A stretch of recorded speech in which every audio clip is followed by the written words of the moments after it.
So Instagram is a great place. You know, it has its moments. There's been a video going around that's been pretty viral. I came across. Uh, it was on a Miss Carissa Nash's page, and it's a very interesting video of a boy who wanted to go confront a black girl that he was that he's a classmate with at her house. And this, no, you know what? Just watch the video. You'll see what I'm talking about.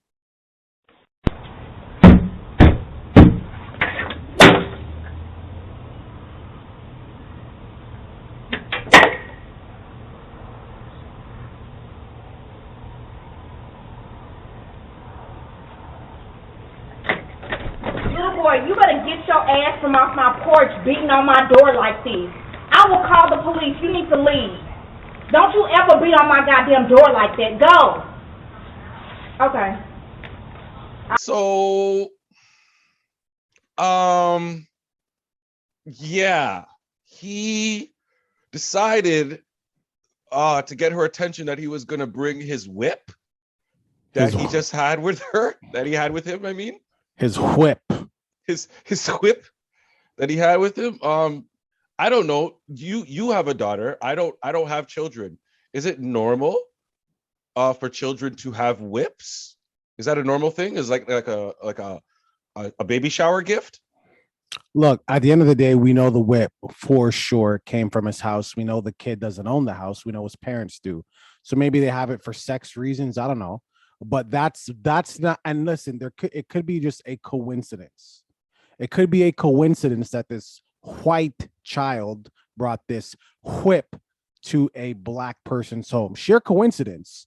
Or more likely that this Like white 100%. this white child, his parents probably have not the nicest things to say about black people when they're sitting down for dinner. And this white child managed to piece together that, hey, black people don't like whips. And that's the end result of that. Well, I mean, the thing about this situation that's so hilarious is that the parents actually lived across the street. So the boy didn't have to go too far. Thank God. It's not one of these situations where they're driving 200 miles to do this. So obviously, what you do as a parent, if this happens, your child, you go over to the parents, you say, excuse me, your child has just come to my house. He brought a whip to confront my daughter. I think you should talk to him, which they did, right? Of course. And it's going to end up perfectly fine after that, isn't it? You think so? Run the tape. Your son never touched your car. We You got have no video that he touched your car? the neighbor does across the street. You got video? Come over here. Not really. We have it on video. All right, get off my property. Seriously, get off my property. Well, I tell you. Because you ain't coming over here talking nicely. You're accusing my son. I'm showing you the video. We're showing you the video. The door. You ain't showing me the video of me scratching your car. Get off my plan. That's my vine. Get off my plan. Baby, get off the vine. I ain't even gonna go there. No, that's my grapevine. All right, man. Okay, all right. thank you. You owe me a plant if I don't owe you shit. Fuck you. I bet you want to bring your motherfucking ass. Can you please stop, sir? All we want to do is just talk to you civil. That's the problem. You and your kids want to play fucking victim. Your son came over Y'all here. are so violent. Your son came over here. Baby, please Your no. son came over here with a fucking whip. Bring his ass over here again. Please. And see what the fuck happened. You have a gun. Come over here on my side and see what the You fuck have happened. a So I don't know, man. I don't even know what to say about this whole situation. The whole situation is funny to me. I just have to laugh at this point because these things continue to happen in America. Like these continue to happen over and over and over again. And then there's people that say that racism doesn't exist, or, you know, we need to move past that or leave it alone. And things like this happen. And it's like, they did everything that they could do. The man went to the father trying to just tell him, like, why? Like, obviously he's going to be pissed, right? If you're a father, that's his right. That's listen. This is not even a double standard thing, but if it was his son, it would probably be a different approach than it being his daughter. Yeah, he'd be like, go fight that kid. Right. This is the man's daughter. And the kid came over with a whip to the door, right? Mom answers the door. We all saw the video. She tells the kid, please, what are you doing? Don't be here. You don't need to be confronted. What are you doing? They go and try to tell the parents in a logical way. He's obviously going to be angry. The child who came over with the whip, his father's response is to return with violence as well. Well, that's his response. Well, the gun went off by accident, allegedly. But look, that black family, I think, did what they should have did. Because again, I'm not calling the cops, especially with everything going on. Like, that kid comes to my house, I could call the cops. The cops could see me and think I initiated everything and shoot me or my kid. So I'm not calling the cops, and hey, they're kids. What am I calling the cops for? So I go to, because the situation's messed up. So I go to that kid's parents' house across the street. So I try to have the conversation with the father. That's fine. My wife deals with the parents every day. I'm a parent. We could be assholes, especially when it comes to our children. Okay, it gets heated. It shouldn't have got heated, but it did. I understand that. Cool. You got a problem with my kid? I got a problem with yours. You don't like what I'm saying? You vice versa. Let's fight. What's wrong with throwing some hands? Right. You know what I mean? No, of course not.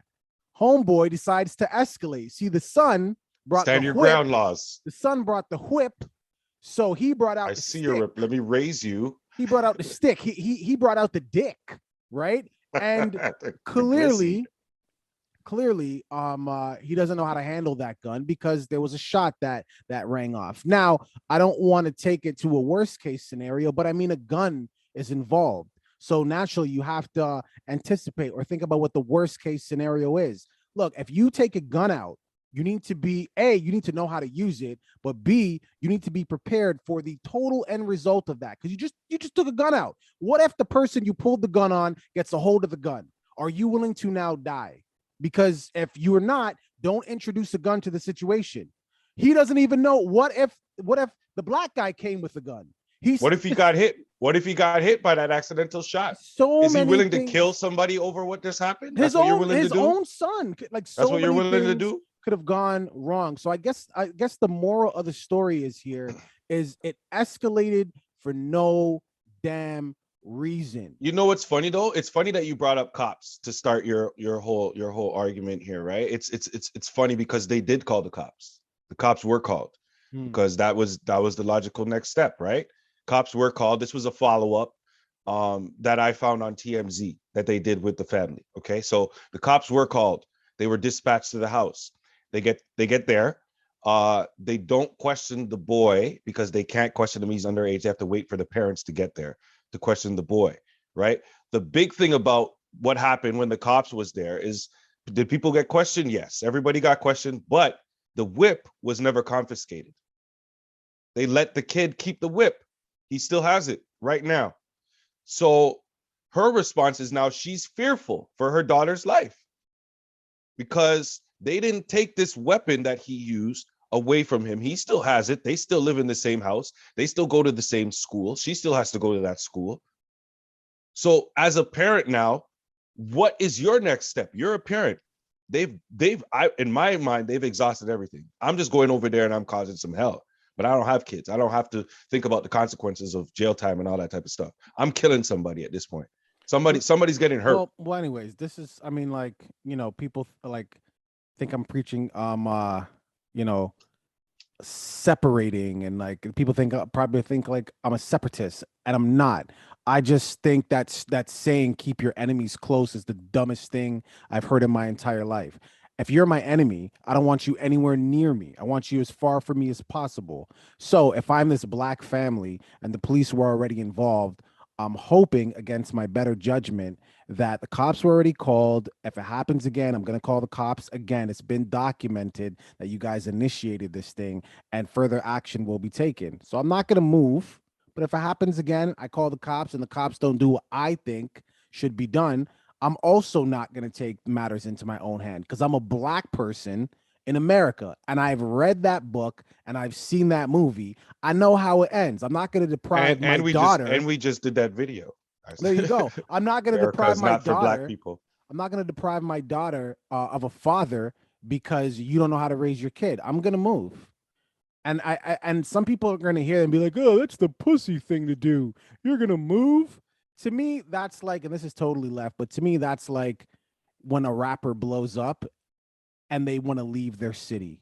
That's what you're supposed to do. Because if you stay in your city, you're gonna die, right? So but hey, like I said, I'm not in America. I'm in Canada, which is ripe with racism, but just not as many trigger happy people. Hopefully that doesn't change. So who knows? I talk about this all the time, leaving, but I'm not in their shoes. I'm just Yo, watching from the outside. make sure that you link that video too, the one that we just did, America's Not Black, because you Yeah, put the little Malcolm X thing at the end, yeah. right? And I watched it, and I watched the full thing and everything, and in the video, I said, you know what, that's your opinion. I thought about it a little bit more. I'm a little bit, I'm leaning now. I'm not just one side. I'm a little bit leaning now to kind of seeing what you were saying. You know what I mean? Understanding what you were saying. So definitely link that video so people could watch that, man. America is not for black people. I don't think so. All right, viewing public, what are your thoughts on this? I mean, you could do what they expect you to do, and then the outcome is the outcome. And that outcome is more than likely you, the victim, in cuffs, in jail, or shot dead by police who was called to protect you. So I don't know, man. I'm just, I've, had it up to here, but leave it in the comments. What are your thoughts? Don't forget to like and subscribe. Deuces. Okay. Deuce. Black Lives Matter co-founder Patrice used charity funds to pay her brother and child's father eye-watering sums of cash. This was pulled up after tax documents filed with the IRS. So the co-founder's brother, Paul, saw a cool sum of $840,000 hit his bank account for allegedly providing security services for the nonprofit organization. Meanwhile, the organization paid a company owned by Damon Turner, with whom Patrice shares a child, almost $970,000, almost $1 million, to help produce live events as well as other creative services. Dear Creative God. services. Yeah. Yep. So you can see what she's doing, right? She's doing what Trump did, right? Instead of paying his employees, he would give them gifts. He would pay for, his employees' school, give them apartments. So this way he doesn't have to get blammed with the taxes. So Right. what Trump did was nasty, but what makes this even more nasty and corrosive is this is charitable money. Like Trump did it with his own money. This is money that was donated to them, right? Sorry, man. There's more. The foundation had an operating budget of about $4 million, according to the board member.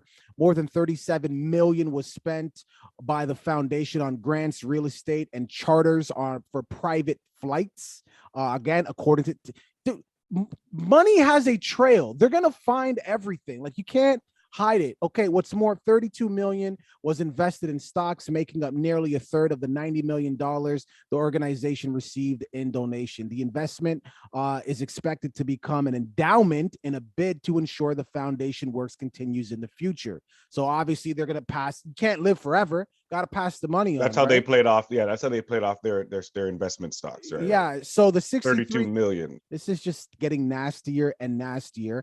It also shows. She found herself in more hot water after receiving a cool $120,000 payment for undisclosed consulting fees. 120 grand. The tax filings release closely follows the controversy over the purchase of, we talked about this, a $6 million property in Los Angeles. BLM faced a torrent of backlash last month when it publicly emerged that the organization purchased a swanky new Southern California home using donated cash. Like, there's more. Like, there's just, but like when I was reading this thing, I'm like, oh my God, I can't just say there's so much. There's so much. And I'm trying to cut it short, but there's really a lot. Like it actually gets worse. Yep. Oh my God. And let's be clear. In 2021, this is based on their tax filings. They had a net assets of $42 million. So that means they had $42 million in profit that they could use throughout that year, right? So of that, they said, okay, we're going to take 4 million, and that's what we're going to use to operate throughout the entire year. And we're going to take the other rest of the money, is what they did, and invest it in all these other things. this real estate and all these other things. And they try to justify where the money's going, this and that. I believe one of the houses they justified because they had to hold a party, a Joe Biden party. So Yeah, it was an inauguration. They needed a venue. They needed a venue for this party, so they had to buy a home. Like we don't rent homes. Like I don't know. Like venues don't exist. Like Airbnb isn't a thing. Like what are we talking about? I've seen plenty of music videos. I know these guys don't own those houses. Are they buying the houses for the music videos too because they need them? Or are they renting them out? I don't know. I'm very confused by this, but this just goes to show you that like a lot of people came at me because I came at BLM from very, very, very early on as somebody who didn't support the movement because I felt like they weren't doing anything to prove the message that they were giving out there. This is a company that was based on what happened to Trayvon Martin. Now, I know some of you probably don't even remember who that is because he's not trending anymore. Well, Trayvon Martin was the kid who started this whole movement because he was killed by George Zimmerman simply for walking down the street, having a hood on. Phone call, George Zimmerman got off, ended up selling the gun at an auction, making some money off of that. We know how that goes. You know how much they donated to the Trayvon Martin Fund during this time while they were giving all this money away, while they had $42 million to operate? Do you want to know? $200,000. $200,000 was given to Trayvon Martin Fund. It's your money. Get it when you want it. That's from that. Which would be great, and I would totally agree with you if it was their money. But we're talking $90 million total in donations. We're talking donation money. None of this is theirs. And as a matter of fact, because they're a nonprofit organization, even though a lot of people profited from this, they were able to write off almost $26 million, just write-offs in things that they were doing because of operating, because of reasons that they were giving and all this. Like, this is like, okay. This is why Black people can't have nice things. Well, I'm going to say this to you, okay? Because I don't want people to, investigate this and, be like, oh, yeah, BLM is a total scam. And any charitable organization for the betterment of Black people or to protect our human rights is a scam. If it happened once, I don't want that to be the thing. Because at the end of the day, what do the white people say? Just a couple bad actors. They're just a couple bad actors. Like, for example, when bad apples, you talk about no. They call them bad actors. So okay. When they when cops are shooting us down, killing our children, we can't say all cops are bad. It's just a couple bad actors, right? So we give them the grace, right? We have to because we need cops, right? We need cops. Just like we need these organizations funded by, well, I don't want to say funded by, but ran by, maybe even that's a stretch, but we need Black organizations that will represent us because they should, for the most part, have our best interests in mind because they're Black. So we need these things. This organization clearly, and I don't want to paint it with too broad of a brush here, say everybody, but it seems like the heads, the tapas, they were just some bad actors. It doesn't mean that, if there's another Black-owned and ran organization or charitable nonprofit, doesn't mean that you shouldn't donate to them. Doesn't mean that they're doing the exact same thing. These were bad people. Just like not all cops are bad, not all Black charities are bad. I don't want to say that. I think that's important to say. Yeah. I don't know. I don't know. Like it's just, for me, it sucks that this was something that could have been. It could have been, it should have been. But now you look at things like this, and I don't know what this does for the future of the movement in general, right? Does another movement start after this? Does something else come from this? Of course. There has to be, because like I said, we need representation. We need people that look like us, that have our best interest in mind. You can't expect. Yeah, but who in the higher authority really cares? Bro, you really can't. The same people who put we're gonna have to wait till somebody else gets killed before. Bro, the same people who put you in the cage, right? Who's responsible for stealing you and putting you in the cage. You can't go to them and ask them for your freedom. Look, I know you kidnapped me and you locked me up, but hey, come on, man. We're cool now, right? Right. I hear what you're saying. No. I hear what you're saying. I hear So what you're we saying. we I need agree. a black owned, black ran, and hopefully black funded organization like this, where we Well, can't be sold out or Patrice Colors, she resigned. She resigned. Somebody else is running the thing right now. So, obviously I'm sitting here with hopes for the best, but if you watch this podcast, how I am, I'm very realistic. I know this shit ain't gonna fly. Yeah, I'm not trying to make excuses for that woman. In fact, F that B. F that B right in the B. Okay? Like, I don't know where she came from. I don't know her background. I don't know if she was a project baby and she just never seen this much money in her life and she just lost her damn mind. Right? But it doesn't matter. There's no excuse for it. You understand what I'm The saying? things that could have been done, like think about the black people that were being like chastised in Asia when the pandemic was happening. BLM could have been there to help support that. You know what I mean? 100%. There's so many things going on in our country right now where black children are being held back from things where BLM could actually stand in and do something, like really do something.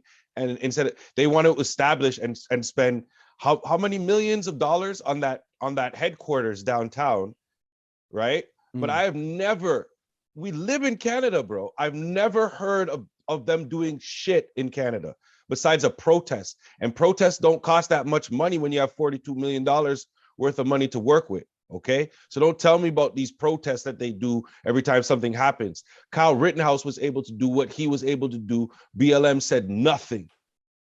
Okay, so don't come to me with this shit, bro. The protests don't mean shit to me, and that's why when they were happening, I was saying I don't give a fuck about them because they're not changing shit. Shit is still happening. Well, this is well. Kyle Rittenhouse has a video game. All right, viewing public. What are your thoughts on this? Has this soured you? Huh? I'm talking to my white people out there, my white brothers and sisters. Has this soured you on donating to our cause? Right? Leave it in the comments. Don't forget to like and subscribe. You got niggas from Africa scamming old people over the phone, talking about I'm the Prince of Nigeria. I need to start cheering for them. We need to start cheering for those niggas now. Man. We're just trying to get our money back. All right, leave it in the comments. Okay, so Canada, let's give America a break, all right? So Canada's Supreme Court has ruled that defendants accused of violent crimes such as homicide and sexual assault can use self-induced extreme intoxication as a defense, striking down a federal law supported by a women's advocacy group. The Supreme Court said on Friday a law passed by Parliament in 1995 that prohibits the defense was unconstitutional and violates the country's charter rights and freedoms. So again, in layman's terms, it's Friday night. I want to get fucked up. I take shrooms, go to a party. I force myself onto 3 women. I don't remember anything. Right. This is my defense, and it's okay. What has to be made clear is that when they say that it has to be excessive. Extreme. Yeah, they said they use the word. Extreme automatism. Yeah, automatism, I believe was the word that we used. Automation, pretty much, when you don't have control over the actions of your body. Exactly. Yeah. So it has to be, you have to be able to prove that first. That has to be clear, because it's not just you going out for a night of beers and you had like 4 or 5 beers and you're drunk and then you go and assault somebody and then you can use this as a defense. It has to be to the point where, or drug where something happens. Now, let me give you a story or two quick stories. Okay. So there's a gentleman, he has 8 beers, 4 shots, right? Totally wasted. He's with a girl. The girl herself has 3 shots, right? They end up going back to his place. They end up getting it in now. A few days pass. This girl comes out and she says, oops, I was intoxicated. I didn't want to have sex with you. This was the R word. He can get prosecuted. He will get charged. He will be sent to jail, even though he was more drunk or possibly excessively drunk to the point where he lost control of, or he was unaware of exactly what he was doing. One story. Another story. There's an actual case where a child was trying to commit suicide. David Sullivan. Right. It's in the same article. Yeah. So I can read it for you if you want. No, I got it. Okay. He was trying to commit suicide, and he took a drug that one of the side effects could be psychosis. He was obviously trying to commit suicide, so he took enough of this drug to the point where it didn't work, but psychosis did occur. During this moment of psychosis, he ended up murdering his mother. Because he thought she was an alien. Because he thought she was an alien. Exactly. So not funny, but I mean, come on. Right. They brought it to trial, and initially he was convicted, sentenced, go away. We don't hear it. Court of Appeals brought it back and said due to the level of intoxication that he had, he didn't have control over his body. They totally acquitted and pardoned him. Like, his sentence was commuted and he was set free based on that crime. So for all the people who are sitting here and are hearing this as, oh, we're at a club and let's go out and let's party and let's have a good time and let's do that, I don't think this law is that. Is what I'm saying. I think it's more for the cases where those type of things occur. And in the case, the first story that I gave, I think it's good because those cases do occur.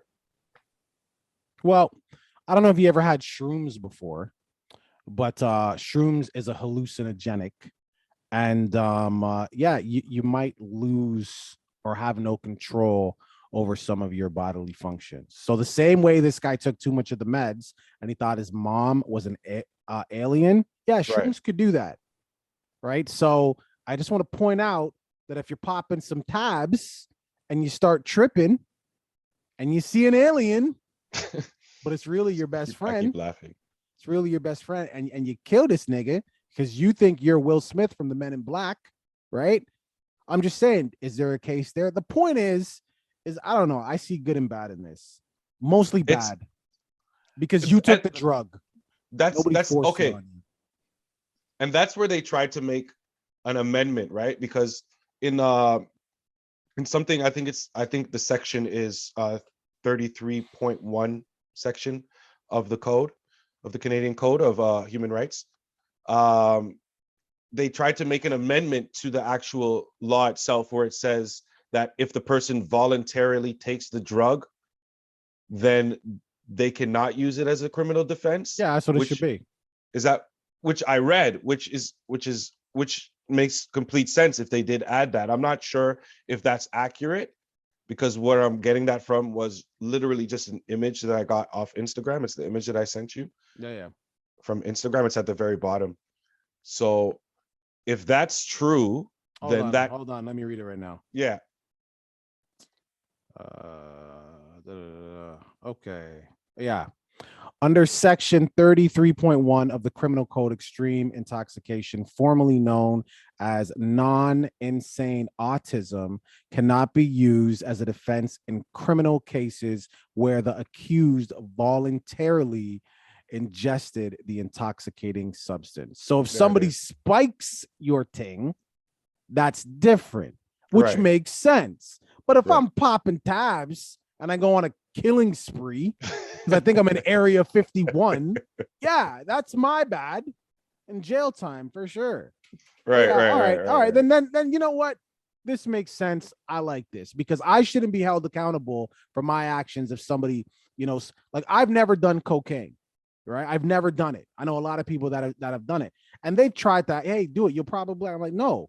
I'm the kind of person. Because I'm the kind of person. Look, if I do it, I'll probably OD the first time. I'll be that story. So I told them, I'm like, listen, buddy, if you ever do that and I trip, I'm gonna kill you because I'm gonna trip that hard. I'm literally gonna kill you. You know what I mean? So, and I would have a defense right there. There's my defense. Yeah. Kill you legally. Cry about it. I'll cry about it because you're my friend, but I'm gonna kill you. Right? So, anyways, viewing public, what are your thoughts on this? I think we're just here to clarify. That's what we're here to do. Anybody who's worried about this law, we're here to clarify. That's what we're doing.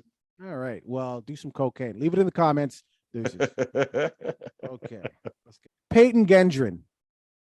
Homie, the apple definitely does not fall far from the tree in which you guys hang black people on. For sure. His family says that the reason he did this is because of COVID-19. The isolation drove him to do this. Drove him crazy, right? His mind got warped. He got radicalized. Yeah. I mean, this is the only problem I have with this, apart from the fact that it's ludicrous. There's only one. Okay. Apart from the fact that it's ludicrous, there are people out there that's like, yeah, this makes sense. Because they're gonna try to rationalize it, right? They're gonna be like, look, I used to have a drink once a week. Since COVID, I drink like almost every day now. Before COVID, I was fit. I'm a fat ass now. Before COVID, me and my wife, we were great, but now we're trapped in this house. We hate each other now. So a lot of people blame a lot of stuff on COVID. So they're going to be like, well, if that, yeah, I could see that. Can't go anywhere, glued to the screen. Your parents, all you're hearing about in the news is, this replacement theory. Yeah, that makes sense to me. Wake up. It's a bullshit defense from some racist people. Clearly, as dumb as they are, they know what they're trying to do. Okay? They're trying to play into COVID and isolation. We're social creatures, right? But they're trying to play into that shit. Don't believe it. It's all lies. That's all I got.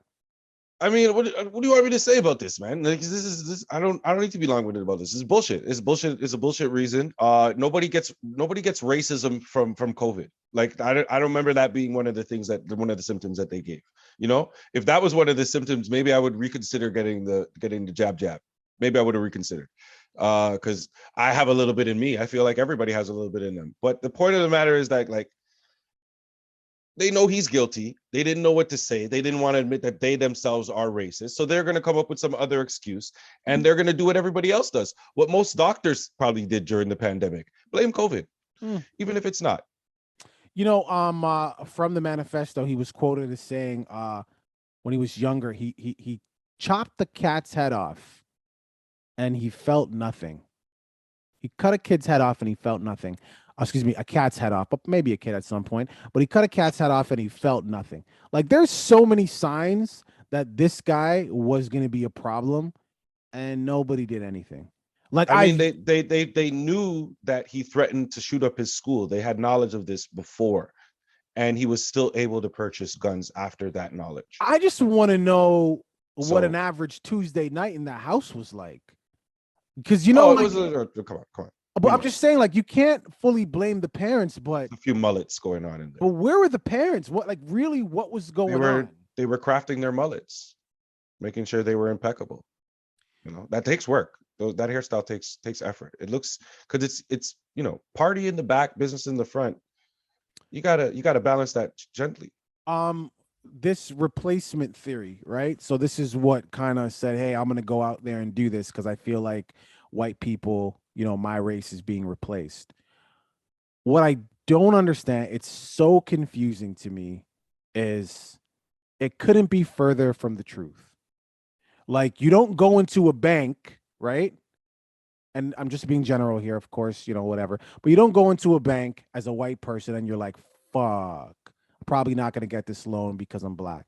You're not going to get pulled over by a cop and be like, fuck, I might get shot because, I'm white. Like these things don't go through your head. Although white people on the planet Earth as a whole, you guys are the minority. Look at the course of history. Look what the minority has done.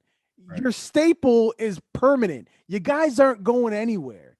You're just being brainwashed by dumb people, right? Dumb people who created this replacement theory idea, and you just happen to be dumber. That's all. And I mean, let's be honest. If they do eventually get replaced as the elite, you guys had a great run. There you go. It's a great run. You guys ran the world for the first 2,000, however many years. You know.